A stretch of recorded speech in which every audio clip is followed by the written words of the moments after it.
Hello लोगोफोर, नोंथांमोननि गेजेराव आरोबाव मोनसे गोदान मिउजिक भिडिअनि आपडेट लानानै फैलायबाय। नोंथांमोना नैबे गोदान मिउजिक भिडिअनि फुल आपडेटखौ मिथिनो थाखाय नोंथांमोना नैबे भिडिअखौ जोबजासिम नाय। लोगोफोर, नोंथांमोना आंनि चेनेलाव गोदानै फैदों अब्ला आंनि चेनेलखौ साबस्क्राइब खालामनानै गालां आरो भिडिअखौ मोजां मोनोब्ला भिडिअखौबो लाइक शेयार खालामनानै होदो। फैदो बिदिब्ला लोगोफोर दिनैनि नैबे गोदान मिउजिक भिडिअनि आपडेटनि सायाव।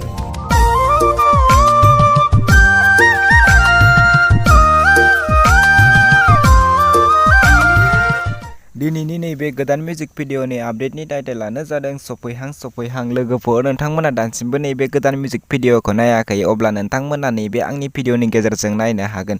नैबे भिडिअनि स्टार्टिंआनो जादों हेलेना दैमारि, नकुल बर', रैरुप, सोरां ब्रह्म, रुपसिं मुसाहारि। लोगोफोर, नैबे भिडिअखौ बिथांमोना दासान्दि फुल आपल'ड खालामथ'वाखै। नैबे भिडिअनि मेथाइखौ रोजाबदों धनन्जय बर'।